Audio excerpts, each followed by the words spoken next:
aqui, os aposentados desafiaram o reforço policial em protesto contra Milei, vocês devem ter acompanhado lá em Buenos Aires as imagens.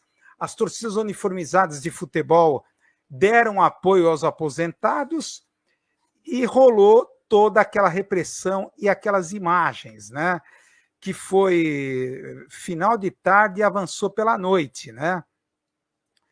Não é brincadeira. É claro que a grande mídia, principalmente a Globo News, né? Porque a gente sabe que a grande mídia, mas principalmente os colunistas da Globo News, que estão rasgando seda para o Milei, dizendo que lá a inflação caiu, o déficit público caiu, o déficit primário caiu, o superávit aumentou, eles estão rasgando seda com o Milei. Então, eles tentaram naturalizar, ou, dentro da nossa terminologia, hipernormalizar. Então, diziam que essa coisa de aposentados protestar é desde os anos 90, essa coisa de protesto de rua está no DNA do argentino, teve essa coisa, essa linguagem, esse discurso geneticista, está no DNA do argentino, protestar sobre qualquer coisa. Então, tentando naturalizar, olha, é banal isso daí. Mas o que não é banal, né? Primeiro, a repressão violenta contra aposentados. Vocês devem ter visto aquela aposentada que caiu dura de costas, né? Nem sei o estado de saúde dela. E segundo, os aposentados protestam desde os anos 90. Claro, a questão da hiperinflação, mas agora virou política de Estado. Né? Vocês devem ter visto que o Milei prometeu acabar com os benefícios da minoria, dos políticos, aquela coisa toda, mas na verdade ele está mirando nos aposentados, então virou uma política de Estado. Não é mais como era desde os anos 90, que os colonistas ficam falando, que era decorrente da hiperinflação. Agora é política de Estado, é pau no lombo dos aposentados, a questão do enxugamento dos custos. Mas você sabe que a coisa não está fácil para o Milei, ele agora está rolando lá no parlamento também aquela questão das meme coins, vocês devem ter visto isso. Isso que eu estava querendo comentar aqui já há um tempão. Tentando emular o Trump que teve também, você pode ver que o Trump, no dia da posse, ele lançou a meme coin dele, que era Cifrão Trump, tá? Lançou a sua própria meme coin. Também o Milei resolveu, Javier Milei, lançar a sua criptomoeda, sua meme coin, Cifrão Libra, foi o que ele lançou. E vocês devem ter visto que foi uma pirâmide, uma pirâmide clássica. Os primeiros que entraram faturaram uma grana alta. Os outros que vieram amargaram o prejuízo. Em questão de horas, tá? Em questão de horas, foi uma coisa assim. Ele lançou a Libra, tá, no dia 14 de fevereiro, tá? Foi promovida pessoalmente na Rede X pelo presidente Javier Milei, tá? Causando um prejuízo a cerca de 40 mil investidores que acreditaram na promoção do presidente. Veio o Milei e falou, la garantia sou eu. Só que não era bem assim, tá? Então, Milei está sendo acusado de má conduta e está enfrentando pedidos de impeachment no Congresso. É claro que não vai sair o impeachment, mas isso é um desgaste. Por que eu estou comentando agora atrasado isso? O que está me incomodando nessa história é que esse discurso, tanto do Trump, do Milei, da extrema-direita, essa coisa financista, rentista que apoia a extrema-direita, é uma puta regressão, tem a ver com uma pobreza. Vamos entrar aqui na pauta da pobreza do debate da opinião pública atual, tá? Se você olhar, por exemplo, esse livro excepcional, não sei quantos de vocês conhecem, História da Riqueza do Homem, desse jornalista e escritor Leo Huberman, esse escritor e jornalista norte-americano, tá? Que faz uma síntese da história do pensamento econômico, tá? desde os primórdios do capitalismo até o século XX, as diversas escolas que surgiram. Eu não sei quantos de vocês conhecem esse livro, mas é extremamente didático, tá? Marcou muito a minha formação acadêmica. Eu li na faculdade esse livro, me marcou bastante, tá?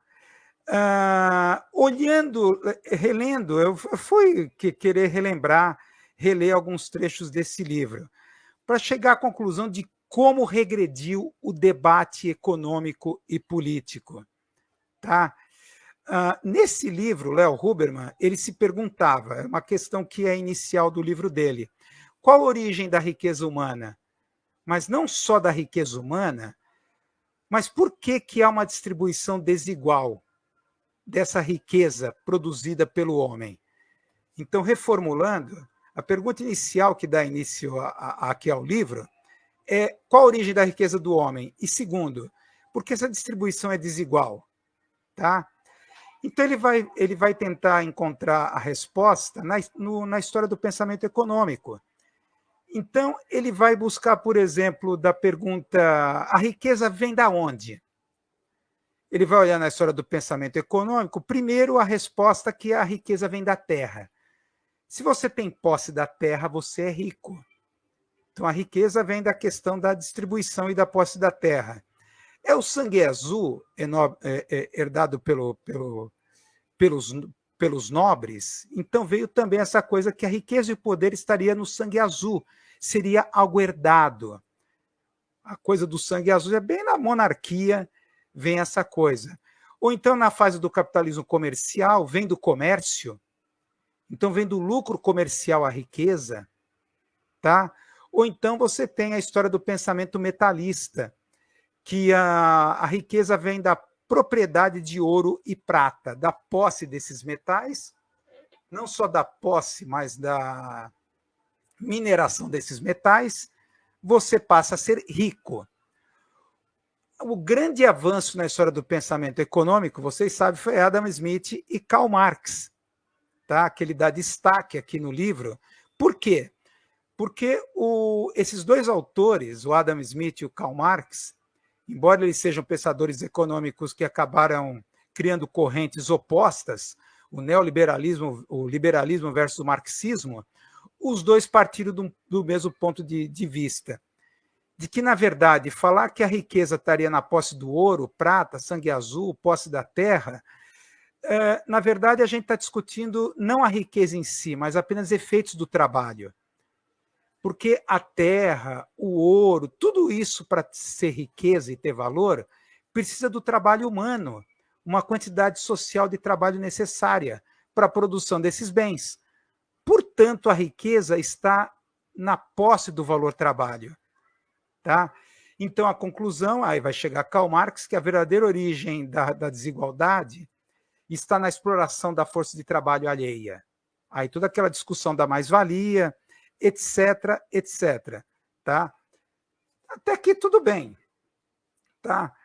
Mas o que nós temos nessa coisa da meme coin, das bitcoins, é que parece que é uma regressão radical do pensamento econômico. Parece que estamos retrocedendo ao metalismo, estamos retrocedendo ao sangue azul, ou mais ainda, talvez a coisa esteja muito pior, porque essas coisas ainda são físicas. A posse da terra, a ideia de que Karl Marx denunciou como um valor fetichismo, a riqueza não está na posse da coisa em si, é preciso trabalho para aquilo ser valorizado. Tá? Então, na verdade, é uma regressão, porque Milley, Trump acreditam que é possível gerar dinheiro no ar.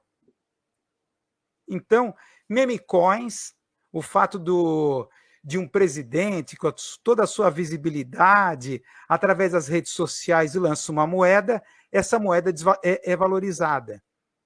Tá? Em poucas horas ela passa a valer uma fortuna. Então, do nada, do ar, você pode produzir riqueza.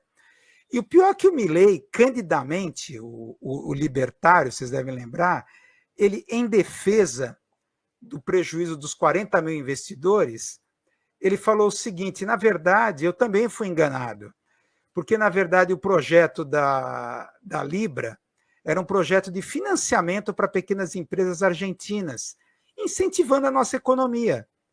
Ele falou candidamente isso. Então, isso é uma regressão, quer dizer, querer debater isso na opinião pública, é pior que você vê economistas ou colonistas querendo discutir seriamente essa desculpa do Milei. Mas espera aí, esqueceram de Karl Marx, pior, são liberais que esqueceram de Adam Smith. Quer dizer, a ideia de civilizatória de que é o trabalho que produz a riqueza. Então, peraí, então, para você incentivar a economia, financiar pequenas empresas argentinas, não é mais o dinheiro de uma poupança social ou algum excedente econômico induzido através do Estado para o desenvolvimento. O FGTS, por exemplo, vindo do dinheiro dos trabalhadores para injetar na construção civil. Não, simplesmente você pode gerar dinheiro do ar, do éter, do ar, para alavancar a economia argentina.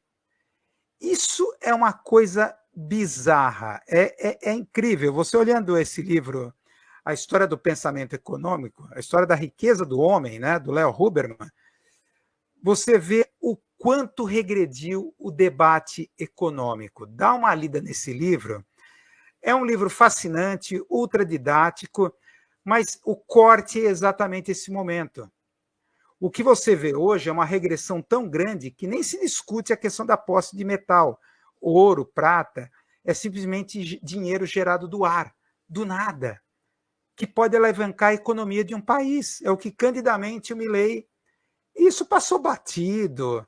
Alguns tentaram discutir seriamente esse projeto do Milei, mas passou batido pela mídia essa coisa extremamente mística, esotérica.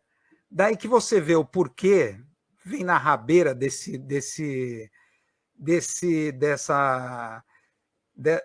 extrema-direita, dessa alt-right, vamos dizer assim, aquele pensamento da pós-meritocracia. Tá? A pós-meritocracia. Então, você pode gerar riqueza, ficar rico do dia para a noite com golpes, meme coins, bitcoins, grandes jogadas. Aquilo que a gente já falou em algumas lives, a diferença entre a meritocracia, no sentido ainda com ecos de Adam Smith, o liberalismo clássico, para essa pós-meritocracia. É uma concepção esotérica da economia. Voodoo Economics, como diria o Arthur Crocker, esse cientista político canadense. Tem um texto dele que eu não me recordo agora, que ele fala da Voodoo Economics, ao que teria surgido na era Bill Clinton. Um pensamento dos economistas, tá? O Voodoo Economics. Tá? Então é possível gerar dinheiro da especulação, do nada, do zero. E isso ser impulsionador de desenvolvimento econômico. É o fim da picada, né? Aí você vê como está enfraquecendo o debate econômico e político em quem a grande mídia aposta. Os nomes, as grandes apostas dadas pela grande mídia. Eu vou pegar o exemplo do Zelensky.